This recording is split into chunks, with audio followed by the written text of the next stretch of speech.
Hi kids, it's Sean, as usual. I am starting an experiment tonight. It is based on information that I received, God bless him, my son and his best friend, who is my surrogate daughter. They love my shows. They think, though, as much as they love them, quite realistically, they think they are just running 10 to 20 minutes too long. Otherwise, it's a punch. They love it. Hi, darling. My baby. Too long. So this is the experiment, okay? Don't let me come across angry, because it's an experiment. If I seem like, completely out of control, or, I don't have to care for tonight, because it is an experiment. Let's cut to the chase. Let's see if you know how fast I can cut through the chase, not to the chase. Here we go. We are going to take down talent agencies tonight. These are talent agencies spanning the first one, which we'll get to, and the second portion. And that agency span was my second agent, both commercial and theatrical. I started with a woman named Beverly Hecht, goddess. Quite old at the time, so I was forced into this. Not forced. My next long-term agent that got me ET. Got me? Not, but signed paperwork and made phone calls, yes.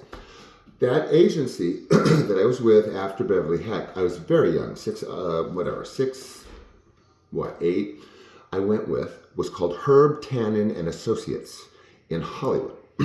They also handled my sister Soleil, who was Punky Brewster. They also handled my father for some time. And they also very early handled my stepbrother Mino Palouse of Voyager's fame.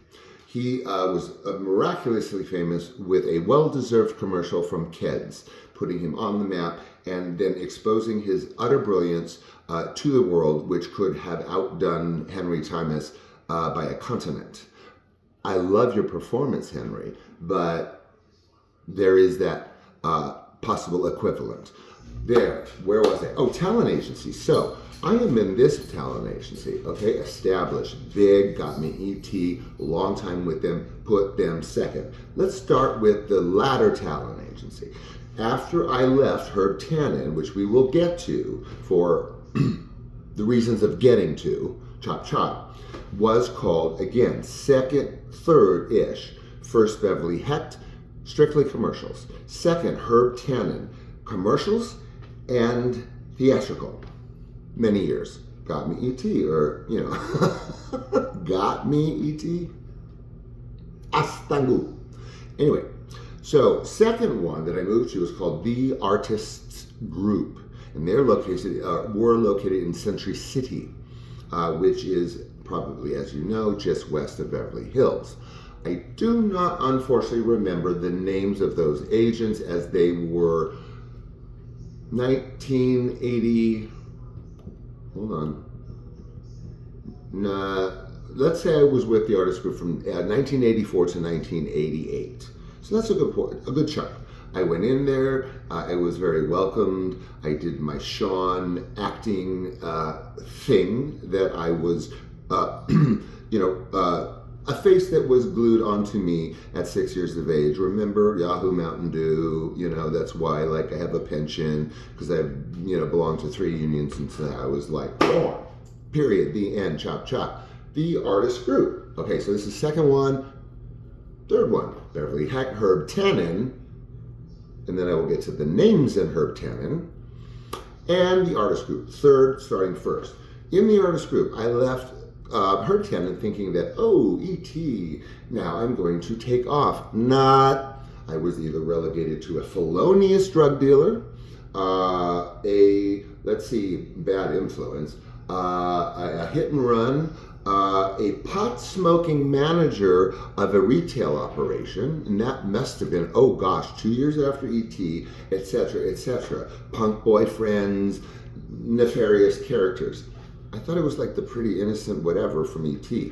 Anyway, the artist group. So I am assigned to one agent. He is a male agent. So what happened with that agent, let's just set that aside for, let's say, I don't know, the first chapter of the next book due in Christmas. at Christmas. My apologies. So I don't know his name. I can find it, though. I can find it. I'm sure I can find it. Anyway, so I'm assigned to him.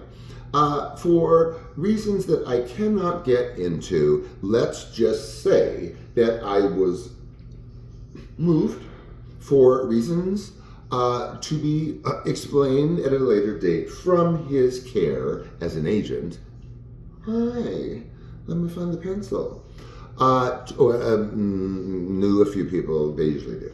So that I was moved for these mysterious, or maybe not so mysterious reasons to another agent within the artist group. This was a female agent. Unfortunately, I do not remember her name. She was a theatrical agent, a woman, because I am the most woman-positive person you are ever going to find. So when I say female, I know what I'm talking about. I know that the male attached to the fee is like, could to some be horrendously offensive. And I am, by the way, a left libertarian, so I have kind of within the context of that, Google it.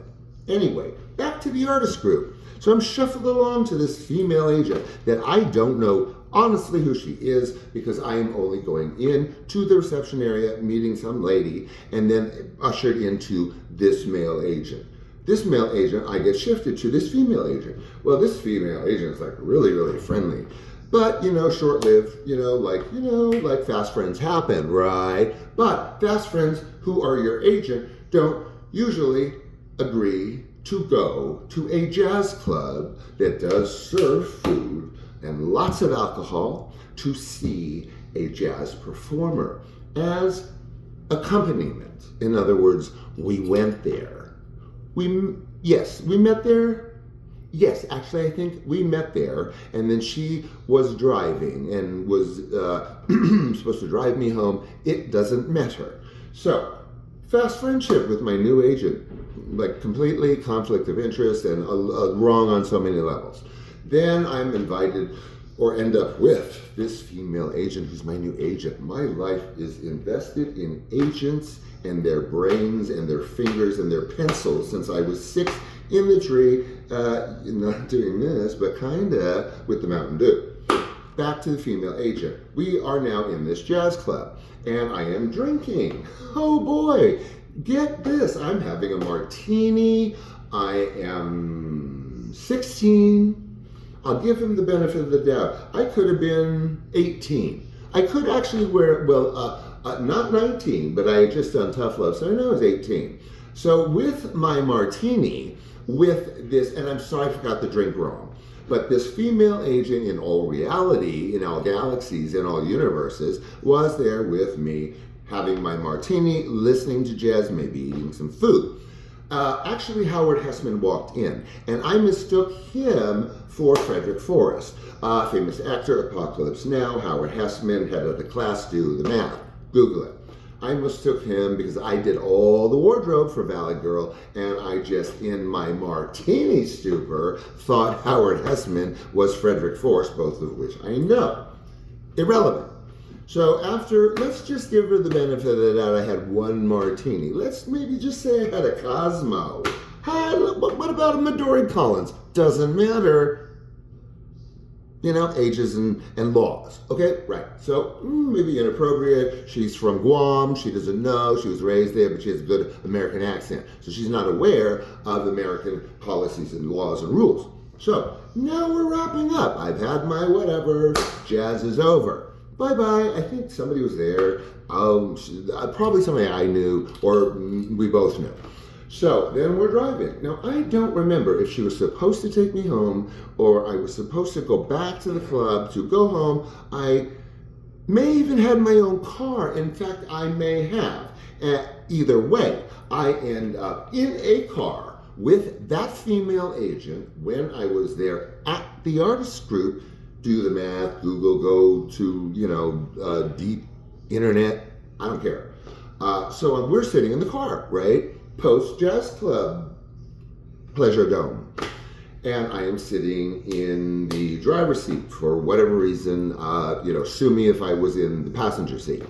And she is, for all intent and purposes, in the passenger seat. So we're both inebriated to whatever extent. Let's say we had Midori Collins, and we're not, or hardly. This female agent then starts coming on to me very obviously under any standard in the galaxy, okay? She's giving me the eye, she's giving me the accidental brushes, she's doing this and that, and I'll do the math. Okay, so I'm sitting there, obviously extremely uncomfortable. I really want to say I was 16 because of the level of discomfort that I was experiencing, but although I was underage for, I don't know, does it really matter? I was like, okay, I was 16, 18 max. This woman, I'd say, well, she was a big agent, so, I don't know, 35. Lucky me, because my other three was with 31-year-olds multiple times. Times that what I told you a couple of days ago in the green neon shirt, that episode. So back to this. I'm just 2 clicks away from being groped. I am like, you can imagine how, absolutely like colossally uncomfortable I am. Does it matter when it ended? Does it matter that it happened? That F, yes it does. Guess what? Because tigers don't change their fucking darning, ligging, frigging, farting, as I first tried to say, mouth. Right? Okay. I mean, stripes. So they don't change those stripes. They don't, if she's like, oh my goodness. So let's say she's 68 now. She hasn't changed her stripes because if that were to be in a parallel universe, not her, please, not her, but that would seem like kind of at the very depths inappropriate. And maybe at the very highest levels, like even higher levels of inappropriateness that have higher levels. So I somehow escape out of the car under what pretense? Why? Because I am good at pretenses. I've had this scenario before, times 1,000. So I know how to get out of situations. Google, we'll talk about that one. The skills of getting out of situations. So that this kind of big H ass mo in doesn't happen to people. Right? Do phonetically or turn me off, whatever. So there's that whole thing. Let's just end that there because we are halfway in. So first agent, second after Beverly Hecht. Got us, right? A little too old. Oh my God, she was such a beautiful woman. Had a long-term relationship with her. Was there when she died. Anyway, irrelevant in Hollywood because who's coming to your funeral, right? Nobody. That matters, or 3 people, or no one. Because, it reminds me of the 17-year-olds that I was, sleeping 24 hours a day virtually in the AIDS ward of County Hospital, which is actually the picture in General Hospital, whatever, and just saw 17-year-olds, crying out in the middle of the night without their parents, being completely ostracized from humanity with people in hazmat suits and red signs on their doors, and they're 17, and guess what? I had to hear their cries while they died with no one, while mine died in my arms. The second one that did the same thing with the dying in my arms. So let's get back to the first agent. Whoa, there is deep diving there. So as I have told you, I won't waste your time. Herb Tannen and Associates, actually, Herb Tannen and Associates. They have handled, my sister, who didn't need to be handled because she is a force of nature. So you could have been a secretary because she could have had 10 other agents. She could have had Iris Burton, Google it, then you. She could have picked William Morris, which I think she did once she got out of your clutches, maybe. Actually, quite shortly thereafter, she was a client of William Morris, everybody. It doesn't matter really. Okay, so first agent. So this Herb Tannen guy, who is king of 70s agenting, whatever, maybe the 80s. Oh my God, the most dated second floor, flop house on Sunset Boulevard you have ever seen. even at that time. So you go down this hallway and then, oh, this big agency and all these people, and they handle commercials division, and they handle theatrical division, and they handle children division, and they handle adult division. 4 divisions, 2 separate departments, 2 goals, commercials and theatrical. No stage. That's like, some ether floating anywhere, which is oxygen to the real actor. Anyway, so I never met this guy. I think I may have at 2, signed a piece of paper in front of him. Okay, but I'm there. Let's do the math there. Oh, Herb Tanner, 10, through 18. Let's just say I have 10 years, but don't sue me if I'm wrong, please. Could have been 8. So I don't know this guy from Adam. He signed some papers with me when I was 4. And I am handled all the time by one commercial agent who is a female. Oh, good. We're only 16 minutes in. I can take a breath. So, anyway, there's 2 agents for me, children, commercial, and theatrical, in one office. Herb has the big office in front, nothing fancy. That's a detail, actually. Am I crooked? I really don't give a fuck. But not about you. This is not directed at you. And I don't want you to feel my anger. And I'm going to take a minute because I don't want anyone to feel like this is directed at them. And you know what else I'm doing? I'm triggering. And I should have given a disclaimer on this video. I actually, this is all sort of avalanching on me. This is a trigger for many people. I came out of a hat, and I may very well have done some damage unintentionally. So please apologize. I accept my apology for that, because you're not what I'm talking about. You're not what I'm talking about. This is a sense of injustice that is inflamed in my brain because of something that I live with. And unfortunately, I'm going to have to read the end of the book to fully understand why I do this. I don't do it all the time, really. But when I get an inflamed sense of injustice with regard to children or women, not every, AIDS for a very, very long time. And all of what I just told you is true. And that's some of the inflamed and, injustice and inflamed stuff. Maybe turn me down, maybe turn the volume down, or if my gesticulating and everything is triggering or uncomfortable, turn me off, don't watch me, or watch me when you're comfortable, when you're calm, because I'm going to have to go right back into this to finish this story in 12 minutes, so I just don't want to do that. I don't want my anger and frenetic behavior to trigger anybody. Because I'm kind of doing, not what they're doing, but I'm explaining kind of really horrible things that they did to minors. And unfortunately, that's going to be very much my book. So, because I'm going to, I have on Christmas and whatever. And I hope I'm being heard. So anyway, to wrap it up, we're going to, if you follow along with me, we're going to kind of have to live with that. But I'm going to be very cognizant of what my affect is. But there's going to be that rage and the senses of injustice, because these things did happen. These princes were slaughtered. If you know my book, these princes were slaughtered, guys. There were people in the industry that, had my lover who was HIV positive for whatever reason, living with a much older gentleman, and probably had to clean his cat box, because he did have animals. Well, feline fecal matter can cause toxoplasmosis.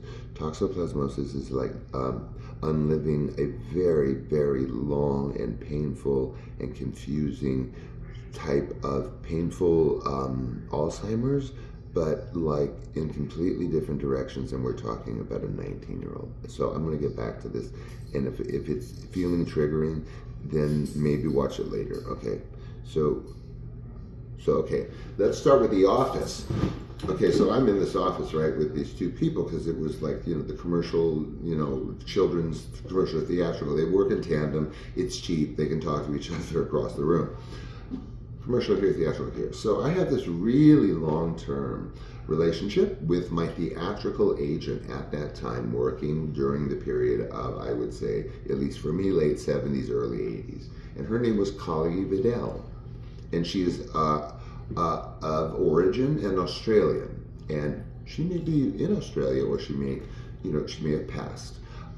We had a wonderful relationship, quite frankly. Overall, I thought, then, for reasons I will explain to you, that thought, okay, here's the deal. This is 20 minutes. I'm gonna break the rule and wrap this up and here, and then I will see if I can get into some more calmer details. But I'm already at 20 minutes. So I had thought I thought I had a great relationship, and to this day I don't know. But this Asian woman named Collie Vidal, when I hit ET, I felt, for whatever reason, I was destined for great success. So I left to go to the artist group, which I've already explained to you.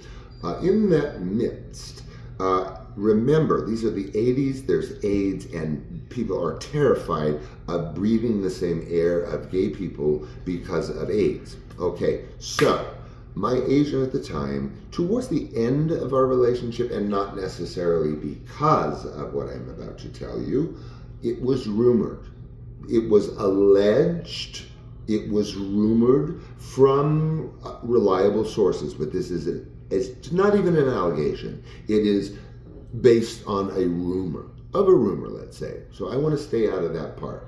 But it was rumored that my agent at this Collie Vidal angel that got me into ET, whatever, anyone that believes that doesn't know very much about Hollywood. And so buy my book, and my second book, at least, by Christmas. So so there's a very reliable source that tells me that at this table, towards the end, or during, or after I departed from her agency, Herb Tannen and Associates.